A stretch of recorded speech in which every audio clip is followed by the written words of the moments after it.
Welcome to Conceal Carry from Scratch, the series. This is part 1.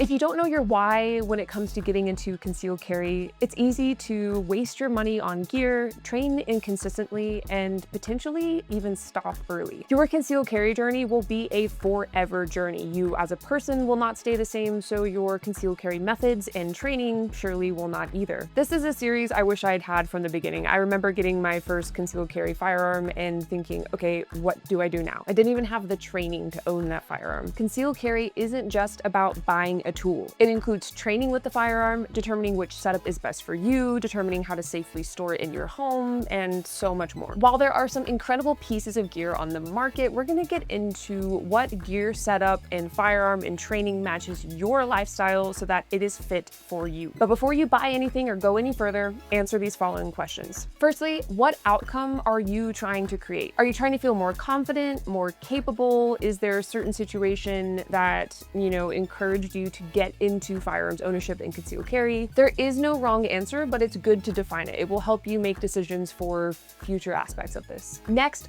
what environments do you think you'll carry in the most? Note that you don't just have to pick one, but we do want to start with the one that you are considering concealed carry for the most. Next, you want to determine your non-negotiables. These are things like comfort, concealability, simplicity. For example, if you value comfort the most, you're probably going to want to choose a thinner firearm, smaller firearm, one that's easier to actually put onto your body. And next, what is your commitment level? This might look like how often are you planning on training, both live fire and dry fire, as well as with other firearms instructors. This makes a huge difference in the trajectory of your path, right? If you're someone who just wants to buy a gun and then kind of train throughout the year, maybe take 1 or 2 classes, the likelihood of you feeling comfortable enough to carry that firearm is probably very low. But if you're someone who's very determined to make this an everyday lifestyle change, then you might decide that you want to become a bit more committed. And we're gonna talk about what you can do to do that. This is also a great place to determine the budget. Your budget will cover everything from cost of ammo to cost of classes to the actual cost of the firearm itself. And like I said in the beginning of the video, it's incredibly easy to just spend money on things like this, so it's really good to go ahead and set a budget for yourself so you can make these decisions. Your why determines your commitment, and your commitment determines your results. Let's briefly cover some of the why traps. Trap number 1 is a panic purchase. This can be a purchase made from a place of fear. Maybe there was an event or you heard a story and you felt it was time to go ahead and buy a firearm. While this might be the first motivator, ask yourself what the deeper why is for this purchase and starting this journey. Trap number 2 is thinking that gear replaces training. Your gear and your tools are only as good as your training and then your implementation of that into consistent practice with said training. And trap number 3 is treating this purchase or this journey kind of as a checkoff. As I've said before, this is going to be a lifelong journey. So knowing your why will ensure that you stay consistent and you stay focused. So don't ask me what to buy yet, because this series follows this particular sequence for a reason. We will then jump into training. This includes what classes I think you should check out,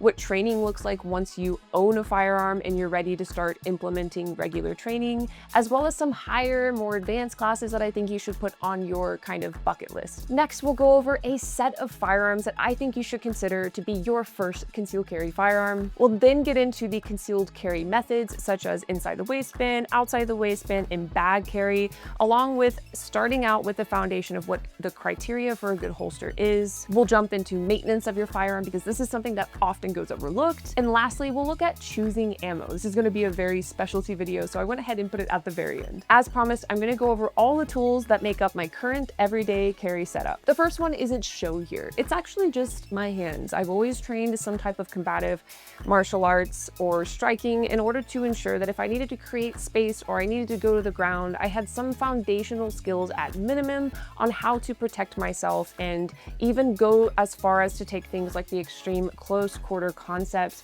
course by ShivWorks in order to learn things like weapons-based retention, and of course, pulling a firearm in a closed kind of specialty 0 to 5 foot space, which is where a lot of encounters occur. Number 2, you might be a little surprised, but it is pepper spray. This is my choice of a non-lethal. This is specifically Palm pepper spray, and yes, I do work with them, but I carried Palm long before I ever worked for them. I'll do an entire video on this unit here, but this is their everyday carry unit. It is their clip unit. They also have keychain units and more options for you. If you're someone who has a pet at home and you like to walk that pet, say a dog, and you come across an aggressive dog, pepper spray is a great tool for de-escalating that type of situation. As Chuck Haggard puts it, it is the tool between a harsh word and a gunshot. And it's also known as the 10-foot eye jab, right? So if you need to create more space and you can't necessarily strike, pepper spray is great for that. Now, it's not great for every situation, but we're not gonna get into that today. Next is my El Nino Push Dagger by Shivworks. Now,